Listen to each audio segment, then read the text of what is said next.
crer, somente crer, tudo é possível, somente crer. Amém. Deus abençoe, irmãos. Amém. Vamos ler Mateus capítulo 16, versículo 20.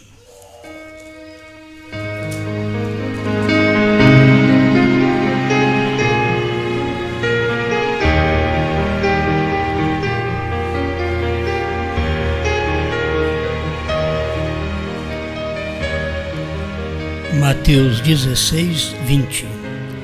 Então mandou aos seus discípulos que a ninguém dissesse que ele era o Cristo.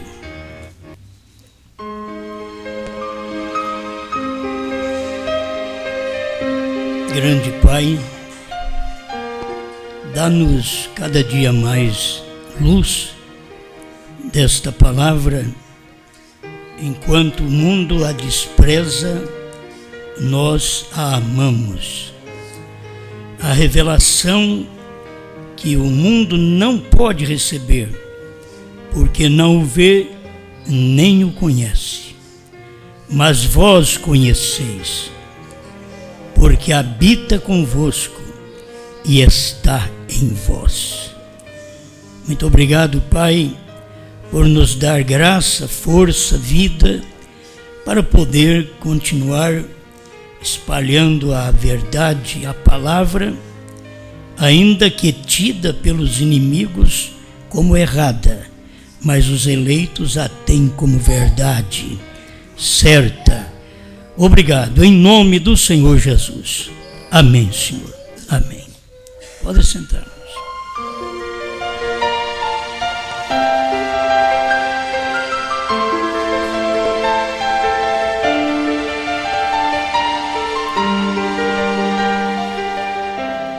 Em outras palavras, o que lemos aqui era expressado assim: não diga a ninguém que eu sou o Cristo.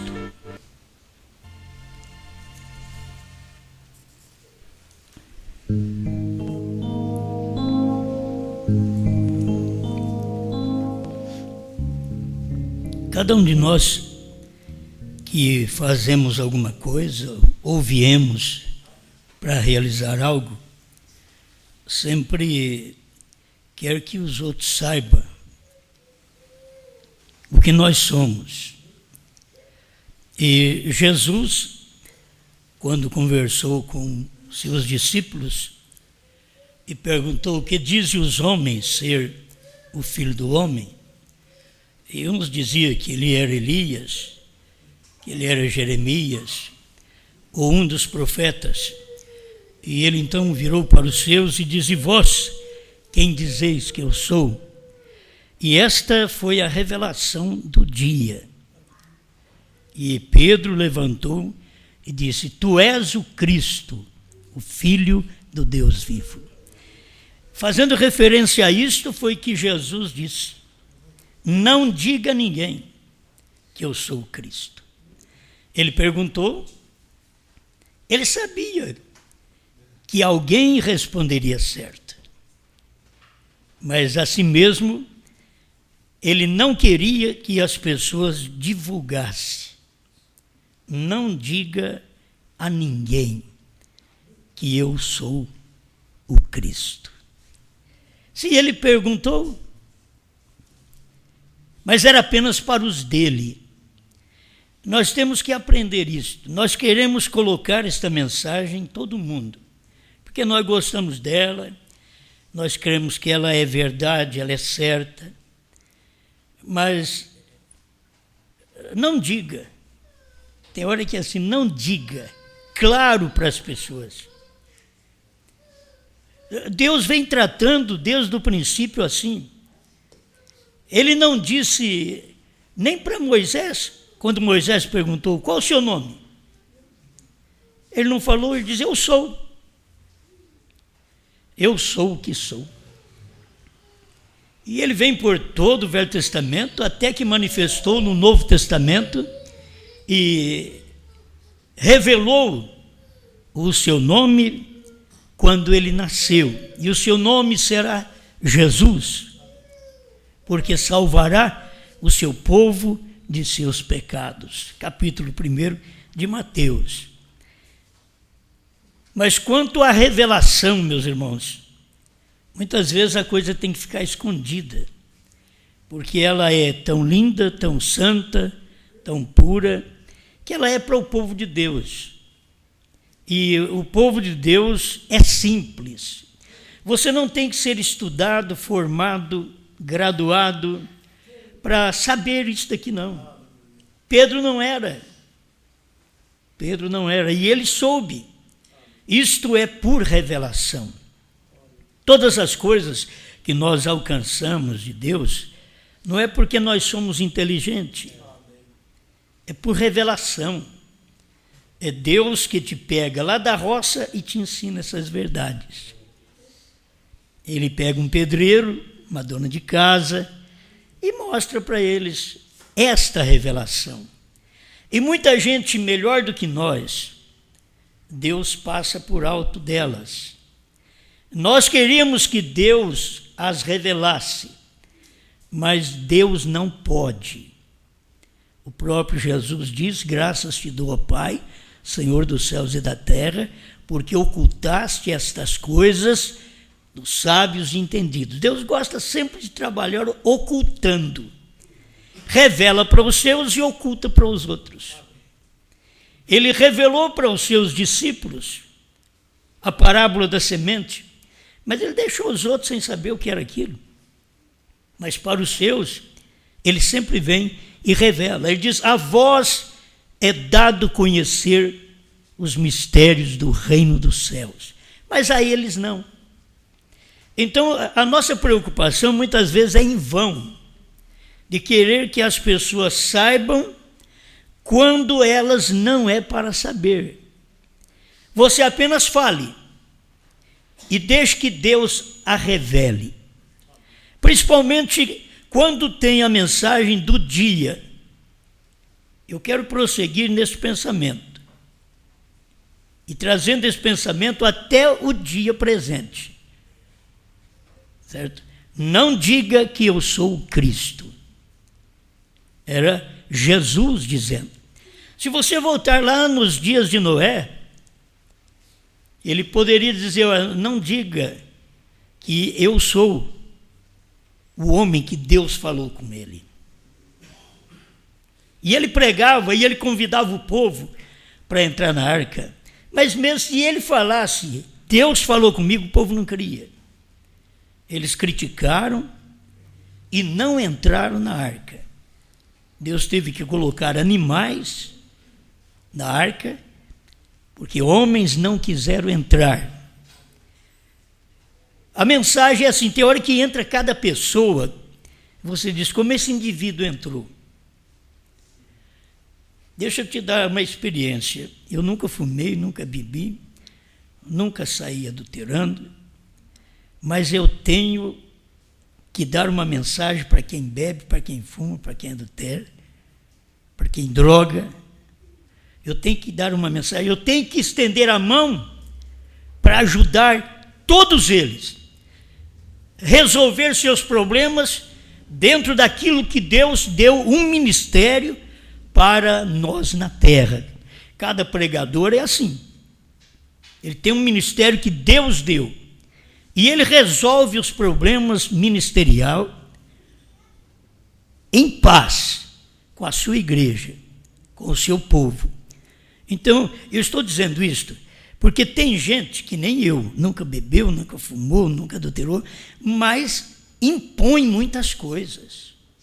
Você não pode ser assim. Você tem que dar graças a Deus que nunca fez a coisa errada. E ter a mão estendida para aqueles que ainda têm feito coisa errada e que precisa de misericórdia e que a misericórdia está em você. Esse Deus misericordioso, quando ele saiu do trono, ele desceu no coração do homem, chamado Brana. Quando Brana pregou a mensagem que o Cordeiro saiu do trono, esse Deus desceu no nosso coração. Cada um de nós, pregadores, esse Deus desceu ao nosso coração. Esta misericórdia está em nosso coração.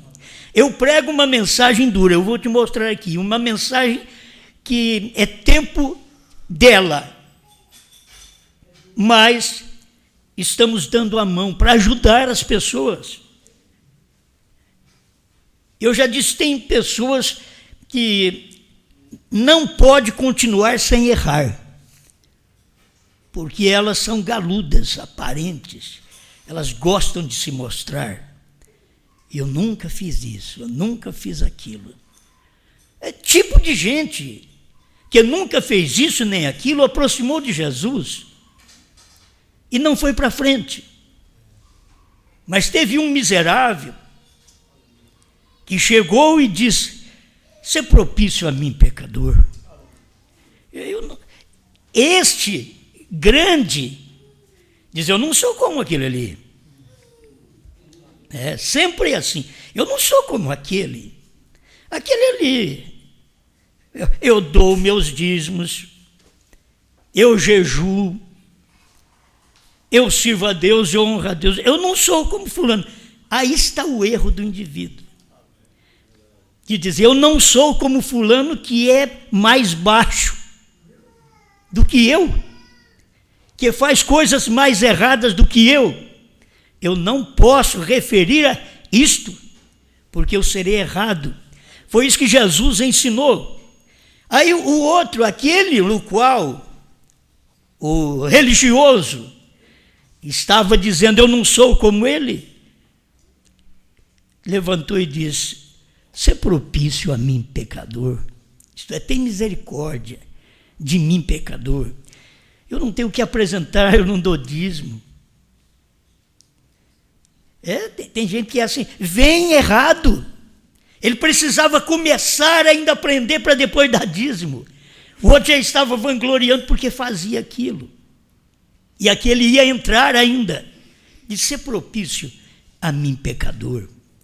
E a Bíblia diz que este foi justificado. O outro é condenado. Então, é bom que você entenda que santidade na sua vida deve ser através da misericórdia de Deus. Não foi um esforço seu. Eu gemi para me tornar uma pessoa santa. Eu orei para me tornar uma pessoa santa. Eu vou muito na igreja. Não, nada disso. Eu pago meus dízimos, dou minhas ofertas para me tornar uma pessoa santa. Nada disso. Você é santo porque Deus te fez santo. Deus, não foi o que você fez. Nada que eu faça, que você faça, nos fará santo. Santo quer dizer separado. Nada nos fará santo. É a graça de Deus. Então nós chegamos aqui e nos igualamos com o pecador. Abaixamos a altura do pecador e damos a mão para ele e o levantamos à altura que nós estamos, com misericórdia. Temos que ajudar os outros. Temos que ajudar os irmãos em dificuldade. As irmãs em dificuldade, temos que ajudar. Temos que ajudar as pessoas que casaram errado, que estão caminhando para um casamento errado. Temos que ajudar as pessoas. Nós não podemos condená-las.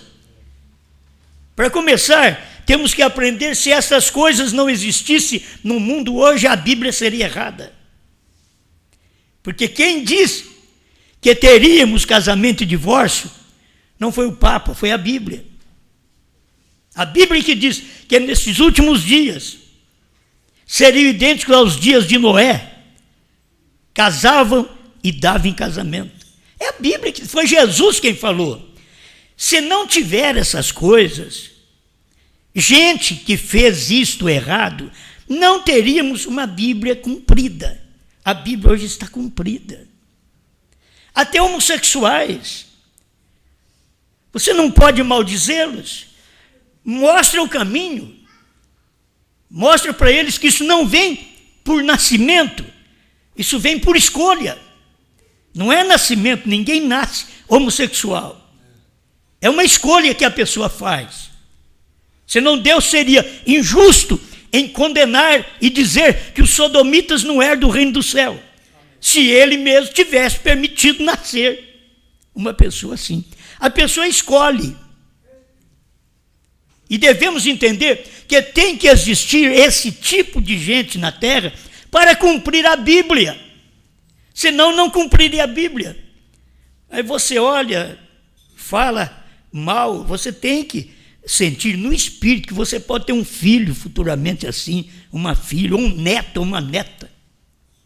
Você pode ter. Então o que você tem que olhar é que estas coisas estão acontecendo, mas que tem Bíblia. Assim como foi nos dias de Ló. Os dias de Ló eram dias que vivia homem com homem, mulher com mulher. Eles estavam todos cruzados. Assim seria nos dias da vinda do Filho do Homem. A vinda do Filho do Homem foi exatamente nos dias do profeta. Acho que eu devo ler isso aqui agora. Porque algumas pessoas têm essa dificuldade. Alguns dizem que o irmão Branham é filho do homem. Eu cria que a coluna de fogo era o filho do homem. Estou errado? Aí vem o irmão Branham e responde. Bom, 101, perguntas e respostas, número 2. Parágrafo 101. Bom, essa é uma boa pergunta, muito boa. Porém, eu não sou o filho do homem, mas um filho do homem. As pessoas precisavam entender isso. Pregam contra nós, que nós pregamos que o William Branham é filho do homem. Nós estamos pregando que Branham falou que é e a Bíblia diz que é. Jesus falou que viria os dias do Filho do Homem e que não seria os dias dele, mas seria de um outro homem, que seria um filho do homem e o Filho do Homem, que é Jesus Cristo, estaria nele. Amém. E é isto que tem acontecido, mas eles não podem ver isto. E são os dias que nós estamos vivendo, já cumpriu isso, Deus já fez isto, já cumpriu, o profeta já veio, já pregou, já manifestou o ministério do Filho do Homem. Se eu disser que o William Branham é o Filho do Homem, eu estaria adorando o William Branham. Então, não é uma adoração ao William Branham, porque a adoração é ao Senhor Jesus Cristo. Mas aqui está aqui ele dizendo, mas sou um filho do homem. Filho do homem é um profeta. Um profeta é aquele que Deus entra nele, profetiza, fala a sua palavra, manifesta a sua palavra, além de um corpo igual ao nosso. É um homem mais especial para aquilo. Nós nascemos pastor. Pelo menos nós cremos assim, né? Que nascemos pastor. Estamos pastoreando, estamos pregando. Então, aquilo que nós não queremos para a nossa família, também não queremos para os outros. Se nós não queremos o mal para nossos filhos, não queremos para os filhos dos outros. Então, temos que ter uma mão de misericórdia e reconhecer, está cumprindo escrituras nesse dia. E eu estou também de um outro lado aqui cumprindo escritura. Tem os dias do Filho do Homem, que é para nós. Tem os dias de Ló, que é para os sodomitas, para os homossexuais. Tem os dias de Noé, que é para quem está casando e divorciando. Mas tem os dias do Filho do Homem, que é o ministério profético que viria nesse tempo. Isso já aconteceu. Nós estamos aqui no fim do ministério da noiva aqui na terra. Então, tem que haver, irmãos, se houve misericórdia de Jesus para a samaritana, para Maria Madalena, para o ladrão da direita, se houve misericórdia de William Branham, porque Deus havia descido para o coração humano, já mesmo na primeira e segunda etapa, havia uma dedicação profunda de William Branham a favor do povo, para que Deus pudesse descer e entrar, morar naquele coração. E William Branham, diante daquele casal que estava abraçando e beijando, que Deus disse para ele: você pode fazer com ele o que você quiser. Ele podia soprar e aquele casal desaparecer. Mas ele olhou para o casal abraçando e beijando, chamando a atenção da congregação. Ele disse: eu os perdoo. Gente, tem que ter Deus no coração. Deus tem que estar operando ali. Aí é onde você vê o trono da misericórdia na terra. Você viu o trono da misericórdia na terra chamado Jesus, perdoando os pecadores, comendo com os pecadores, sendo criticado. Você vê o trono de misericórdia agora, depois que o Cordeiro saiu do trono, o trono de misericórdia na terra, através do ministério do Filho do Homem, William Marion Branham. Era um filho do homem. É ele mesmo que está dizendo aqui na mensagem, e eu creio nisso. Eu só prego porque eu creio nisso. Eu tenho que ver que estas coisas são verdades. Tem uma pergunta aqui. Almas Encarceradas 345, onde eu faço uma pergunta: para que a terceira puxada? Porque aqui tem a resposta. Aqui tem a resposta. Porque nós sabemos que a primeira etapa, a primeira puxada do ministério do irmão Branham foi cura divina, do ministério de Jesus foi cura divina, para chamar a atenção do povo. A segunda etapa foi o discernimento. A terceira etapa é diferente. E eu quero que vocês notem que a terceira etapa no ministério de Jesus é diferente do ministério de William Branham. Porque no ministério de Jesus, para a terceira etapa dele, ele não podia pregar enquanto ele estava vivo. A terceira etapa do ministério de Jesus, ele teve que morrer. Nós temos aqui a Bíblia, e é bom a gente já ler com vocês, para ver que tinha que acontecer isso, para você ver que ele tinha que morrer para ir pregar. Porque também Cristo padeceu uma vez pelos pecados, o justo pelos injustos, para levar-nos a Deus, mortificado na verdade na carne, mas vivificado pelo Espírito, no qual também foi e pregou aos espíritos em prisão. Jesus, para pregar aos espíritos em prisão, que aquelas almas encarceradas, ele teve que morrer para ir lá e pregar. Havia almas encarceradas sobre a terra? Havia. Mas Jesus veio para o seu ministério, e o seu ministério teria que pregar às almas encarceradas, aos espíritos em prisão, desde o tempo de Noé. E ele foi e pregou aquela mensagem depois que ele morreu. Naqueles 3 dias, de sexta para domingo, ele foi e pregou no inferno. Você sabe, ninguém se salvou. A mensagem foi pregada só para dizer para eles: você sabe, aquele Enoque, que viveu antes de Noé, ele pregou a minha segunda vinda. E eu venho aqui apenas avisar vocês que esta é ainda a minha primeira. E na minha primeira vinda, ele pregou a minha segunda, mas essa é a minha primeira vinda. E eu venho avisar vocês que foram maus, que rejeitaram a mensagem que Noé pregou, que Enoque pregou. Eles não tinham mais recurso, porque já havia passado para o outro lado. Eu tomei aqui porque a gente tem base na mensagem do profeta, porque o inferno estava debaixo da terra.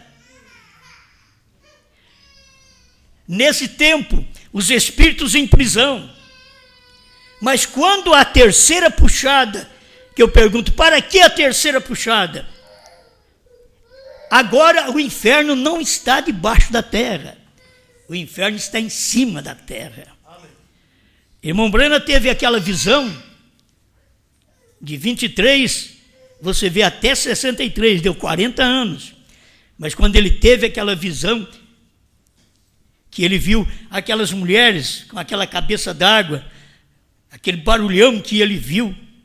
Um dia ele estava com a esposa dele numa loja e aquilo aconteceu ali, perante ele, ele viu todo o barulho, as mulheres subindo aquelas escadas, era do mesmo jeito que ele tinha tido a visão em 1923.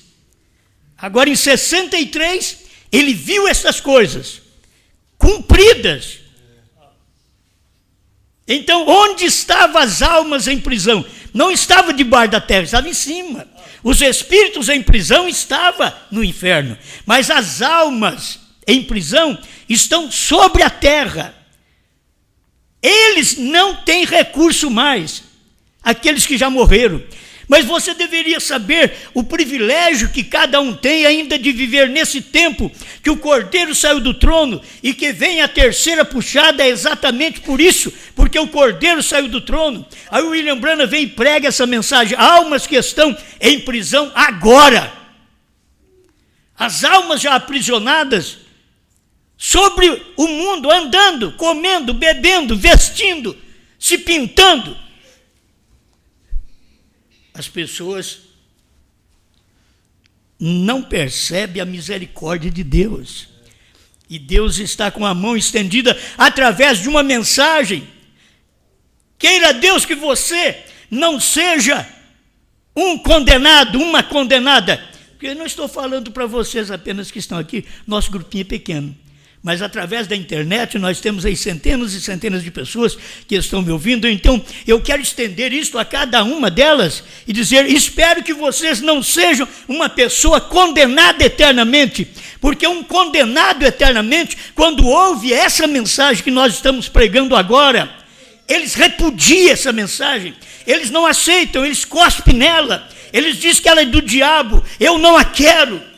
O condenado. Mas espero que vocês que estão me ouvindo através da internet também entenda que vocês têm uma oportunidade. Não se lance tanto no inferno assim, quando Deus está te dando uma oportunidade. Mas logo eu pergunto: como Deus dá uma oportunidade para a pessoa e ela já tem a sua vida condenada, a sua alma condenada, porque ela não quer a palavra do dia de jeito nenhum, ela já continuou naquela palavra que ela tem, seja da igreja católica, metodista, pentecostal, primeira e segunda etapa do irmão Branham, já continua naquela mensagem, e ela não quer receber uma mensagem de advertência na terceira puxada. Para que pregar a mensagem então, se não vai salvar as pessoas? Para que Jesus foi pregar lá no inferno, se não salvou ninguém? Mas ele foi dar uma mensagem testificando do que ele era. Para que pregar a terceira puxada hoje? O povo, as almas encarceradas terão que saber o que Branham foi. Estamos pregando por isso. Eles não sabem o que Branham foi. Nem os que viveram com William Branham, muitas vezes nem quem dormiu com William Branham, quem caçou com William Branham, quem pescou com William Branham, quem estava por perto e viu os milagres que o William Branham realizou pelo poder de Deus, eles não percebem isso também. Mas daqui é para um povo eleito. Espero que isso te toque e que você que tem criticado possa cair de joelhos em arrependimento, dizer: meu Deus, antes que essa terceira puxada por condenação me alcance, tenha misericórdia de mim. Que você possa gritar por misericórdia, se há ainda uma semente de misericórdia dentro do seu coração, porque a semente da misericórdia de Deus é esta mensagem. Aqui ele diz 345 almas que estão em prisão agora. A terceira puxada é para pregar aos condenados eternamente. Então, mas para que pregar então? Para que a terceira puxada? Para pregar aos... O que nos sobrou, o que nos restou para pregar foi a terceira puxada. Porque o irmão Branham pregou a primeira e a segunda e identificou a terceira para todos eles, mas eles não perceberam. O irmão Branham mostrou se era tempo daquela terceira puxada. Ele diz: meu Deus, eu tenho filhos que ainda não estão dentro. E nós temos que falar a mesma coisa. Meu Deus, eu ainda tenho filhos que não estão dentro. Depois de 50 anos, tenho filhos que não estão dentro, temos parentes que não estão dentro. E a mensagem está aí, dando uma oportunidade para a pessoa, e a pregação é feita aos condenados eternamente, que têm rejeitado a mensagem de salvação. Você pensa que a mensagem de salvação é quando você chega e diz, você quer aceitar Jesus como Salvador? Não, essa foi a mensagem das eras. A mensagem de salvação é a mensagem que o próprio Jesus Cristo veio nos dias de William Branham e fez os mesmos sinais que foi feito lá em Nazaré, em Galiléia, em Cafarnaum, que até afundou aquelas cidades daqueles dias, porque não creram na mensagem dele. Esta mesma mensagem estava sendo pregada através de William Branham nos Estados Unidos, e o povo dos Estados Unidos não percebeu. Sabe que eles gostavam dos sinais que o irmão Branham tinha, cura divina, bênção material. Eles gostavam disso, de serem curados, serem abençoados. Quando tocou na revelação da palavra de 1963 a 65, eles não entenderam a mensagem. Esse foi o problema. E o irmão Branham diz que eles não entenderam. Eu tenho até que repetir isso, porque eu tenho um versículo para poder enquadrar com isso daqui também. O irmão Branham diz que eles não entenderam a mensagem. Perguntas e respostas sobre os selos. Nos primeiros 30 parágrafos ali, você vai encontrar dizendo que eles não podiam entender. E era bom que eles não vissem. O próprio irmão Branham dizia uma coisa dessa para o povo dele, para a igreja dele, no tabernáculo Branham. A mensagem daquele dia, ele estava pregando, abrindo a palavra para o povo e o povo rejeitando. Jesus trazendo salvação e o povo cuspindo nele, batendo nele, chamando ele de demônio. Branham veio com o ministério do Filho do Homem, Jesus Cristo nele, abrindo a palavra, revelando os selos, os trovões, o novo nome, e eles falando contra ele. Mas a mensagem que ele pregou foi essa, a que Deus deu para ele. A terceira puxada é para pregar aos condenados eternamente que têm rejeitado a mensagem de salvação. O parágrafo 299 da mesma mensagem, almas que estão em prisão agora, num destes dias, se você já não tiver, você cruzará essa linha. Quer dizer, não poderia retornar, não poderia entender antes de cruzar a linha da misericórdia e cair no juízo, não poderia parar um pouquinho e dizer, não vou cruzar essa linha, porque aqui tem perigo, não vou tocar numa alta tensão que eu vou morrer. A pessoa deveria entender isso. Mas eles não param para poder examinar a própria vida deles com a mensagem. Que diz, num desses dias, se você já não tiver, você cruzará essa linha. Você nunca mais desejará fazer o que é correto. Coisa mais difícil, que enquanto você tiver vontade de fazer o que é correto, vai em frente. Vai lutando. Mas quando você ouve essa mensagem e fala contra ela, você ouve a terceira puxada e fala contra ela, chega uma hora que você não desejará fazer o correto, porque para começar, você já falou contra o que é correto, e você não desejará fazer mais o que é correto. E aí, escuta-me, você ouviu o que eu disse? Irmã, você compreende o que foi dito? Você cruzará essa linha, e você jamais desejará fazer o que é certo, você ainda ouvirá o evangelho. Isso que é difícil.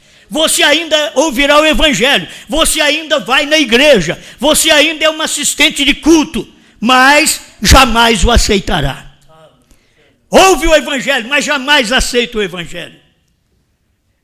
Você não sabe o lugar que você está na vida espiritual, você eleito de Deus, que lugar seguro, abençoado que você está, enquanto você está pregando uma terceira puxada para os perdidos eternamente, e você está salvo eternamente. É o salvo eternamente pregando aos perdidos eternamente. E não pense que é pregando com raiva, não. lançando um braço de misericórdia, uma voz de misericórdia, chamando para dentro: arrependa dos seus pecados, mude sua maneira de viver, mude sua maneira de vestir, mude sua maneira de tratar seu marido, de tratar sua mulher, mude a maneira de tratar sua igreja, mude a maneira de tratar o seu pastor. É Deus chamando nós para isso, dando uma oportunidade para nós. Você ainda ouvirá o evangelho, seguramente, mas jamais o aceitará. Você não pode aceitá-lo. Acho que uma pessoa dessa é muito triste. Ela não pode aceitar. Porém, o evangelho será pregado aos condenados. Esse é o tipo de evangelho que nós pregamos hoje. Hoje eles querem fazer um culto e cantar os hinos e dançar, e você vê a mulherada dançando. Eu não sei o que deu na cabeça desses pastores da mensagem. Deu bicho, porque não pode. Deu bicho. Porque já criou o bicho. Porque não pode eles fazer o que estão fazendo, e a mulherada revirando e dançando, rodopiando e achando que é o Espírito Santo. Quando lá atrás eles receberam a mensagem e corrigiram nestas coisas, hoje eles estão voltando ao vômito. Estão como uma porca voltando ao lamaçal, revolvendo na lama. Eles não percebem isto. É porque eles querem cânticos que mexam com a carne. Você tem que ter cântico que mexe com a sua alma. Não é mexer com a sua carne, não, com a sua alma.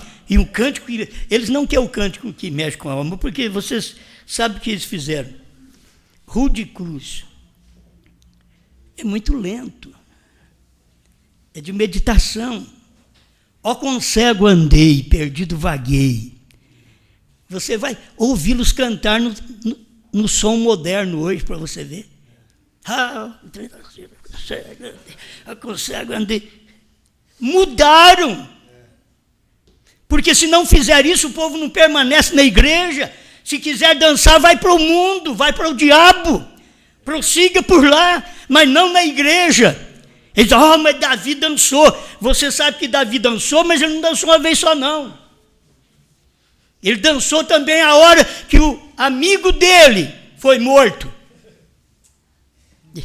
Ele dançou também. Tocou na arca, quando não era eleito para aquilo. Nem pertencia a uma tribo para poder tocar na arca, e vem tocar na arca, não tem ministério, e põe a mão na palavra e quer tocar na arca.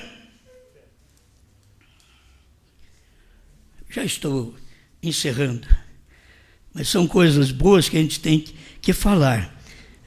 Que a gente quer estender a mão para salvar as pessoas. A mensagem salva, mas essa mensagem condena também.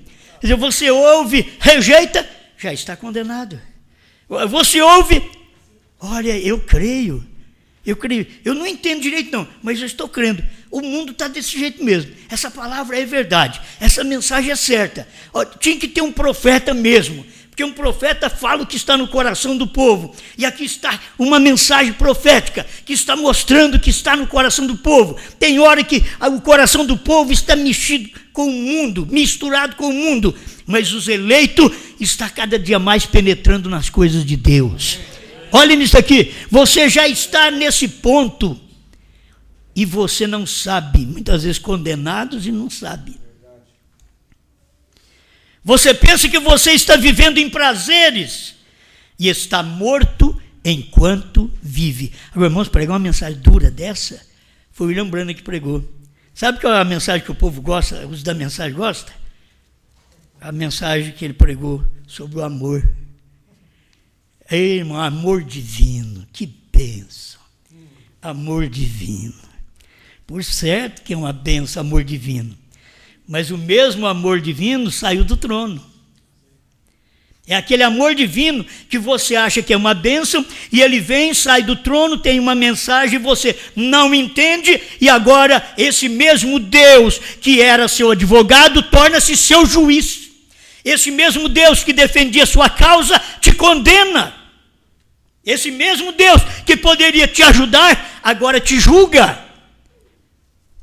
É bom nós ouvirmos a palavra e recebê-la enquanto é tempo, não diga que eu sou o Cristo. Não diga a alguém, a ninguém. É que eu estou usando essas palavras. Não diga a ninguém. É Jesus falando para os seus discípulos. Que a ninguém dissesse que ele era o Cristo. Ele era. Nos dias de Brana era a mesma coisa. Não diga que eu sou. Eles diziam, mas você é. Não diga que eu sou. Você tem que entender isso. Um profeta, irmão Breno, nunca precisou falar, eu sou o sétimo anjo, eu sou o Elias. Não precisou.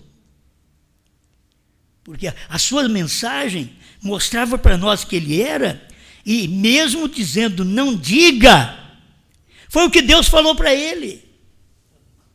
Deus mostrou a terceira puxada para ele, já vem a parte da revelação. Uma parte é condenação, a terceira puxada. Outra parte é a revelação. A terceira puxada, a revelação dos 7 selos. Quando você toma esta parte, isto é importante para você, a revelação dos 7 selos. E Deus disse para ele, depois que ele viu o que era, Deus disse para ele, não diga a ninguém. Se o irmão Brana fosse falar o que é a terceira puxada, direitinho, o que era a terceira puxada, o ministério que viria na noiva para poder realizar a terceira puxada. Então, não diga que eu sou o Cristo, disse Jesus. Não diga que Brana era Deus encarnado. Deixa só para o eleito. O eleito, eu vi Deus encarnado aí. Pedro olhou e disse, tu és o Cristo, filho do Deus vivo. Jesus diz, não fala para ninguém não. Não diga a ninguém. A gente quer que os outros fiquem sabendo. Nós queremos juntar mais gente no nosso rebanho. Diga. Certo? É assim. O mesmo Cristo que estava em Brana podia dizer isso. O mesmo Cristo que está conosco hoje diz, não diga que eu sou João.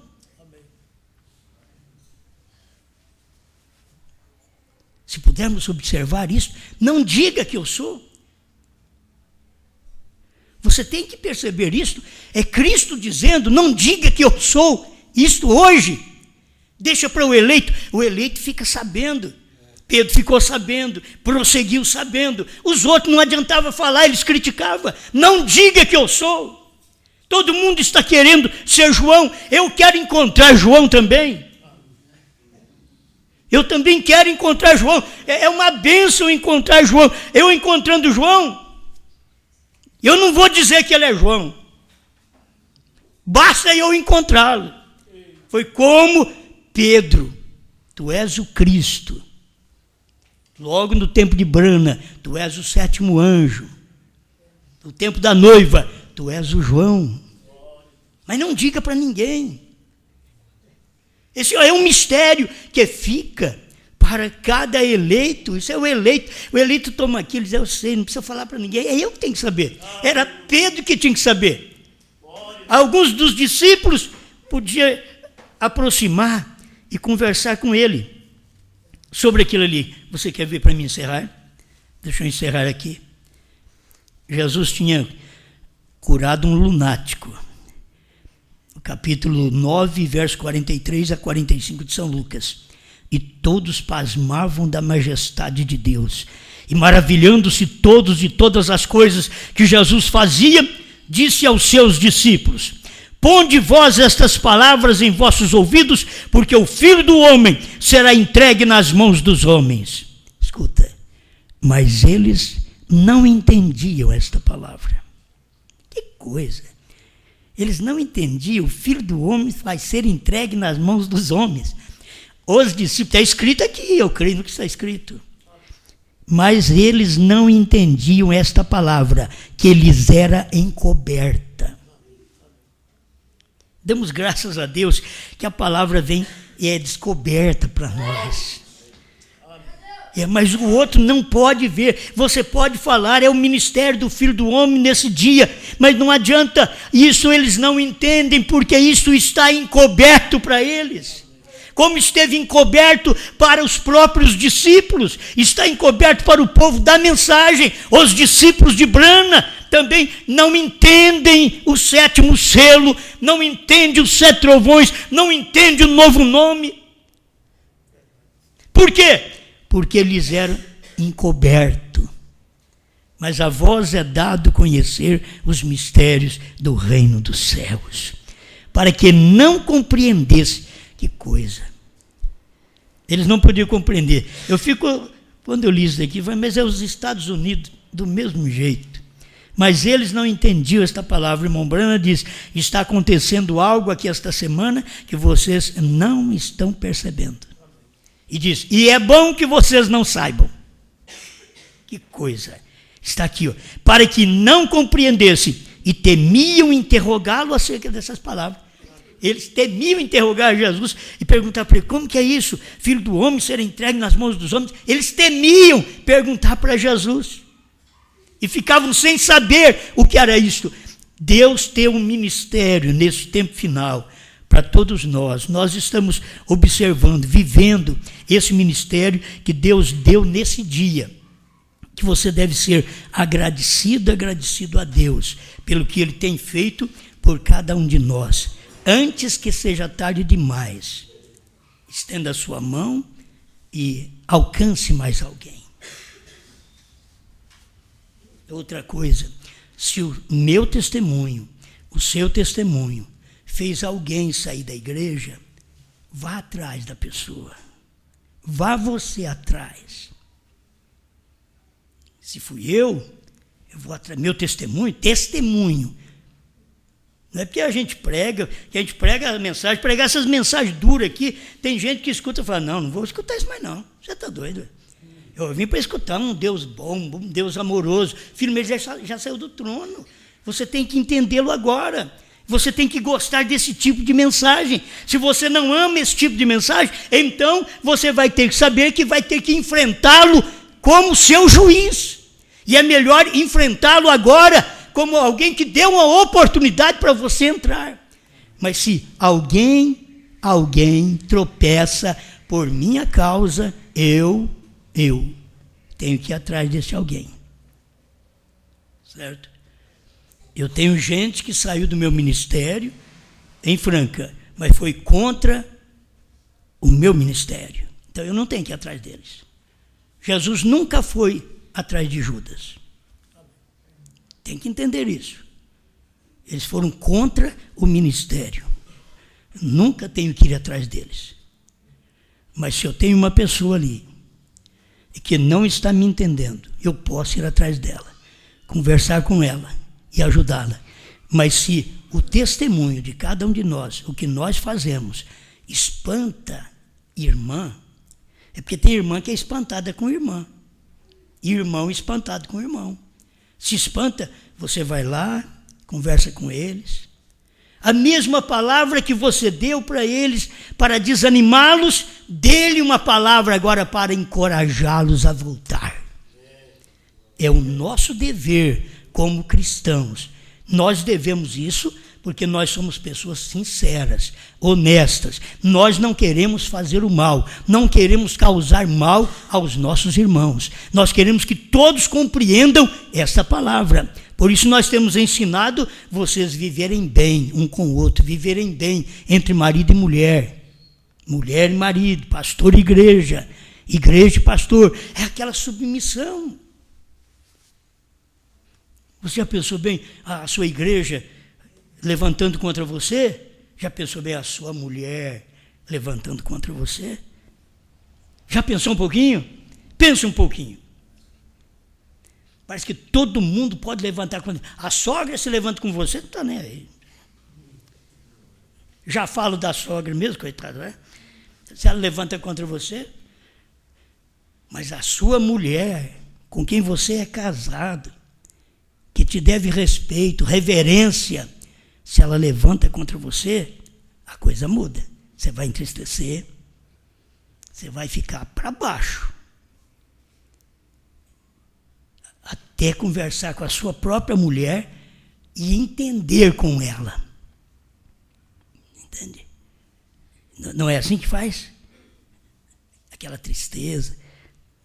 Vocês nem sabem por que a gente prega as coisas. Tem hora que eu prego as coisas, eu não vou nem revelar. Só vou pregar. Que é muito melhor fazer isso daí. É a mesma coisa, meus irmãos, que todos nós, vamos fazer, nós todos aqui, nós todos estamos aqui reverenciando o pastor da igreja. Ele é o cabeça. Eu não posso chegar aqui e fazer o que eu quero. Ele me dá toda a oportunidade, mas eu não posso fazer. Por quê? Porque aqui tem um cabeça. Eu tenho que respeitar. A igreja é a esposa do ministério. Tem que respeitar o cabeça. Nós temos que viver assim. É o mesmo, eu estou ensinando para vocês aqui, é o que eu tenho de ensinamento na minha igreja antes de pregar essa terceira etapa. Antes disso, nós já temos estes ensinamentos. As pessoas precisam aprender. Há muito desrespeito entre esposa e marido. E aí há muito desrespeito entre igreja e pastor. E nós temos... Jesus não era para eles ter tanto contato com ele, porque conhecia muito eles. Esse Jesus de Nazaré, esse Osmar de Franca, esse Nival de Mogi das Cruzes, entende? Não é assim? É dessas coisas. Não, isso aí, Diamantino da África, não, é reconhecer. Eu reconheço ele me reconhece, então é fácil. Porque se eu não reconheço eles também não podem me reconhecer. Nós temos que trabalhar assim. Se não há respeito mútuo entre nós, não temos vitória. Se não há respeito entre marido e mulher, não tem vitória. Se não há respeito entre membros e pastor, não há vitória. Nós estamos aprendendo cada dia isso, gente. Eu preciso disso. Eu tenho que respeitar o ministério de William Branham. Sabe o que eu faço? Eu me curvo ao ministério. Mas por certo, você vai curvar ao ministério de William Branham. Foi um grande homem, um grande profeta. Quer dizer que o Osmar não é nada. Quer dizer que o Sinival também não é nada. Hein? Diamantino não é nada. Não, filho, não é assim não. Eu me curvo ao ministério de William Marion Branham porque eu sei que ele pregou a verdade. Então, assim, nossos ministérios se curvam a nós. Porque aos falsos eles estão curvando aí. Estão curvando aos falsos, vivendo ao lado dos falsos, beijando o pé dos falsos, fazendo de tudo para os falsos. Por que nós não podemos fazer quando temos o verdadeiro dentro de nós? E Deus vai julgar vocês e o seu pastor. Eu só estou passando aqui. Mas o negócio é entre vocês e o seu pastor. Deus vai julgar vocês. Eu estou só advertindo vocês. Aí ele vai julgar o pastor Diamantino e o grupo dele lá na África. O Osmar e o povinho dele ali em Franca. Então nós temos que entender isso. Deus vai julgar isso aí. Por isso a palavra já vem para nos julgar hoje, antes que sejamos condenados amanhã. Não fique em dúvidas, abra o coração. Mulher, não fique em dúvida com o seu marido, abra o coração, seja do seu marido. Igreja, não fique em dúvida do seu pastor, abra o coração, seja do seu pastor. Fique ali, no lugar que foi posto. Aí eu fui posto para ouvir. Para falar é mais perigoso. Para cantar é mais perigoso. Para tocar é mais perigoso. Mas para ouvir, ai que benção. Fala que o teu servo ouve. É isso que nós queremos. Eu tenho minha esposa que ela é professora também de música, está quieta em casa. Tem outro rapaz que toca na igreja. Por quê? Achamos por bem, deixa ele, porque no tempo que tem criança, né? Aí depois acostumou, deixa o rapaz aí. Aí meu genro toca lá, tudo bem. Fica quieto em casa, toca em casa. A irmã está responsável por esse posto de dever aqui. Vem tocar, responsável. Por quanto tempo faz? Está responsável aqui. Isso é bom, o povo sente bem, o espírito. Vocês têm que saber, vocês cantam bem, vocês têm um espírito bom nessa igreja. A gente sente bem, você entende? Estou falando porque é real, sente bem. É a humildade que começa do pastor para a igreja. Vocês têm que ver isso, começa do pastor para a igreja. Pastor Senival tem aprendido muito nisso daí, entende? Não importa que cada um de nós, quem é que não é agitado, nervoso, tem hora que, irmão Brana era nervoso que tinha até uma úlcera no estômago. Muitas vezes não fica brigando com os outros, não. A gente prejudica a gente mesmo. Quando você está assim, a gente prejudica a gente mesmo. Vamos pedir a Deus, Senhor, me dê graça para eu me unir com esta igreja, dê a mão. É um grupinho pequeno. Semeia coisas boas uns aos outros. Leem Cristo, mistério de Deus revelado. 40 em diante ali. Lê. Amai-vos uns aos outros. Leia para vocês verem o que William Branham ensina. Leia, descansa naquilo para vocês verem como a igreja vai bem. Vocês não vão ter condenação, vocês não vão ter que falar contra a irmã, o irmão, não, cada um toma conta da sua vida, deixa eu tomar conta da minha, porque tomar conta da minha já está difícil, ainda fica mexendo com a vida dos outros. A minha já é difícil para me tomar conta da minha, eu já sou um problema. O irmão Branham diz assim, o maior problema é o William Marion Branham. Agora eu não, irmão, o William Branham é o problema, eu, Osmar, não. Ah, gracinha. O maior problema é Osmar Rodrigues Costa.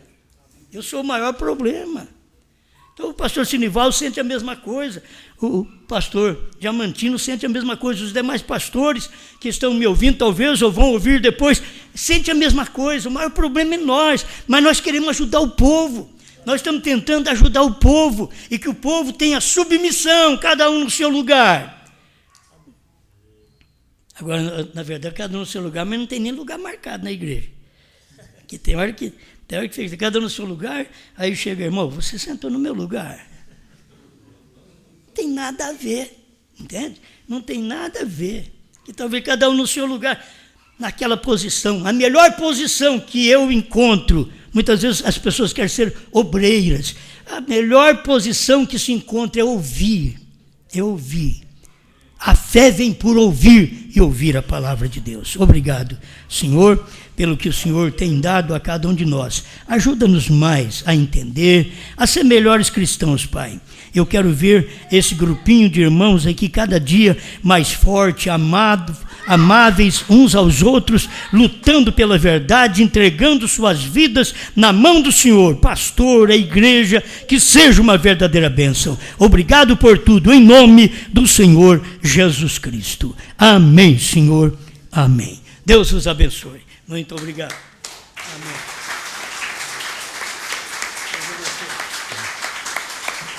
Amém. Graças a Deus, né? Fomos abençoados com a mensagem. A mensagem, ela é tremenda, né?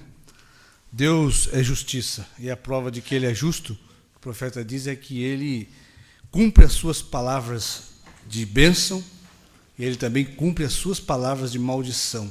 Porque se Ele não cumprir o juízo que está determinado para os que não obedecem, Ele não pode ser justo. Então, Ele é justo porque Ele é advogado quando precisa, mas quando é a hora de juiz, Ele dá a sentença, né? E ninguém gosta quando o juiz dá a sentença. Todos querem ter um advogado, né? Mas para você ter uma sentença boa do juiz, você tem que aceitar o seu advogado e crer nele. Amém? Mas esta mensagem é muito maravilhosa. Almas que estão em prisão hoje, né? Almas que estão em prisão agora. É justamente um povo religioso que tem sido aprisionado pelos dogmas da igreja hoje. A igreja era o local que era para servir de bênção para os eleitos, para as pessoas, para poderem levarem a mensagem para eles e eles irem para Deus. Mas por causa de corações duros, eles resistem à verdade, como Estevão pregou, não podem receber a verdade. A igreja, no lugar de se tornar uma bênção, se torna uma cadeia, diz o profeta. Verdadeiras penitenciárias. Viu? E o carcereiro, muitas das vezes, é o pastor, porque ele aprisiona o seu grupo naquele dogma e aquelas pessoas não podem receber a palavra de libertação, a palavra do dia. Viu? Toda vez que a palavra manifestou, meu irmão, tem um grupo de salvos e um grupo de perdidos. Viu? E o maior tormento para os perdidos é quando você prega a verdade para eles. Viu? Uma alma atormentada não pode, uma alma encarcerada, é um tormento para ela ouvir a mensagem do dia. Viu? É um tormento para as pessoas hoje ouvirem a verdade, principalmente quem está dentro das penitenciárias religiosas. Quando você prega para elas que o Cordeiro saiu do trono, isto é um tormento para elas. Quando você prega que a era de Laodiceia acabou, isto atormenta elas. Você prega que o novo nome é Brana. Você quer atormentar uma alma encarcerada num dogma religioso, que segura numa interpretação religiosa e não larga. Você quer atormentar ela, é você dizer que Jesus tem um novo nome. No tempo do Mombrana, o Mombrana atormentou os religiosos do dia dele quando ele pregou o verdadeiro batismo no nome de Jesus. Hoje, quem está atormentando os religiosos da mensagem é a mensagem de João. Viu? Quando João vem profetizando de novo a verdadeira mensagem de William Branham, as almas estão encarceradas em prisão e elas não podem receber a verdade.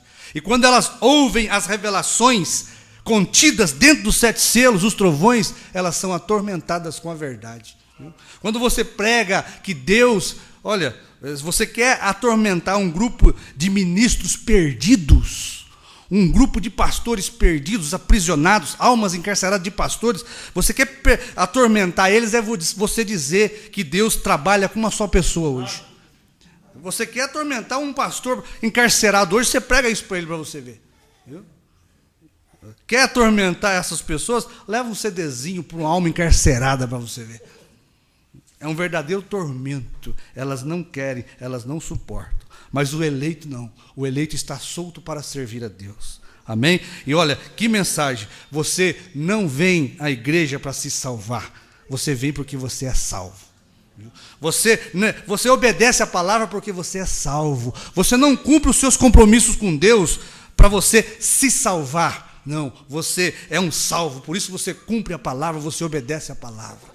Amém? Você crê nessa verdade hoje, porque você é um filho eterno de Deus. Você estava predestinado já. Jesus disse, aquele que crê em mim tem vida eterna. Então você crê nesta verdade hoje, porque você já foi lá no passado, no coração de Deus, na mente de Deus, esta verdade. Amém? Tem umas irmãs que iriam cantar no finalzinho do culto, estão dispostas ainda? Pode vir. Vamos ouvir a mensagem. Deus abençoe o pastor Osmar, o pastor Diamantino. Fomos ricamente abençoados com a presença desses irmãos, né? E é uma bênção receber esses irmãos aqui, né? O pastor Diamantino também canta muito bem. Se ele quiser depois cantar um corinho para a igreja aqui, fica à vontade, viu, irmão?